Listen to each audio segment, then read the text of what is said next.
আসসালামু আলাইকুম। আশা করি সবাই ভালো আছেন। আজকে আসলে কিছু কথা শেয়ার করার জন্য আসলাম। এমন কিছু কথা আসলে সবার মনেই থাকে, কিন্তু কেউ বলে, কেউ বলে না। আসলে চিন্তা করে দেখলাম যে মানে প্রতিটা ঘরে তার ওয়াইফের প্রতিটা ঘরে যে ওয়াইফ থাকে বা মহিলা থাকে, তাদের একটাই কমপ্লেন যে তাদের হাজবেন্ড তাকে হেল্প করে না, কোনো কাজেই হেল্প করে না। কিন্তু কেন করে না, এইটা কি কখনো চিন্তা করে দেখেছেন? কারণ তার পরিবার থেকে সে কখনো দেখে নাই যে তার বাবা বা তার দাদা তার দাদিকে বা তার মাকে হেল্প করছে। এটা সে দেখে নাই, তাই সে শিখে নাই। আসলে যে কোনো বাচ্চার প্রথম শিক্ষাস্থান হচ্ছে তার ঘর। সে ঘরে যা দেখবে তাই শিখবে। সে যদি দেখতো যে তার বাবা তার মাকে সাহায্য করতেছে কাজে, ওইটা তাহলে সে শিখতো, তাহলে তার ওয়াইফকেও সে হেল্প করতো। আসলে তাহলে দায়ী কে? দায়ী তাহলে সেই মাই, কারণ মা শিক্ষা দেয় না। যখন একটা মেয়ের একটা ছেলে আর একটা মেয়ে থাকে, তখন সে ঘরের সব কাজ ওই মেয়েকে শিখায়, ছেলেকে কিন্তু শিখায় না। ছেলেকে বলে না যে এই কাজগুলো কিন্তু সমান। সব জায়গায় বলে ছেলে মেয়ে সমান অধিকার। আসলে কাজের বেলা কি সমান অধিকার, সমানভাবে কি কাজ করে? আমার তো মনে হয় না। আপনাদের কি মনে হয়?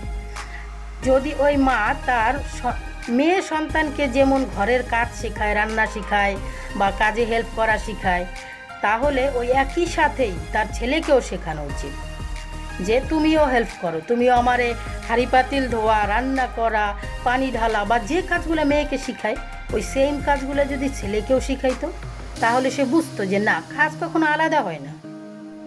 ছেলেটা তখন বুঝতো না যে না, এটা তো মেয়ের কাজ, এটা আমার কাজ না। তখন সে ভাবতো যে কাজ সবারই সমান। এই জন্য আমাদের ঘরে থেকেই বিশেষ করে মায়েরই এই দায়িত্ব যে তার ছেলেকে শিক্ষা দেবে যে কাজের কোনো ভেদাভেদ নাই, যে এটা মেয়ের কাজ বা এটা ছেলের কাজ। বা মেয়েকেও, যে মেয়েরও যে আলাদা কাজ, ছেলেরও আলাদা কাজ, এইটা ওই মেয়েকেও শিক্ষা দিতে হবে। না হয় কখনোই এই সমাজের মানুষ, সমাজের ছেলেরা কখনো পরিবর্তন হবে না যে না, এই রান্না বান্না এটা তো মেয়েদের কাজ। কিন্তু চিন্তা করে দেখেন যে এটা কি মেয়েদের কাজ? বড় বড় রেস্টুরেন্টে সবসময় ছেলেরাই কাজ করে।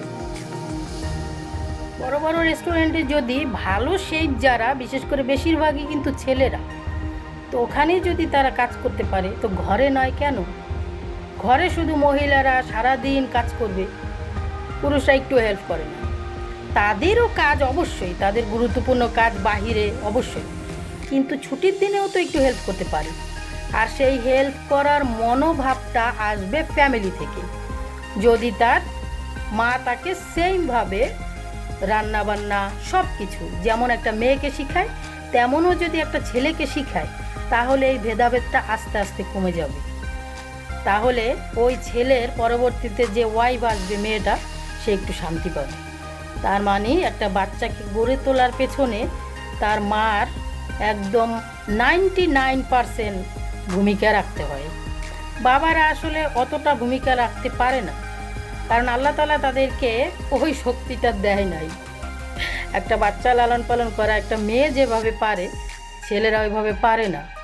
কিন্তু ছেলেরা এটা তো পারে, তাকে হেল্প করতে পারে। আর এই হেল্পের মনোভাবটাও সৃষ্টি করে দেওয়াও সেই মেয়েরই দায়িত্ব।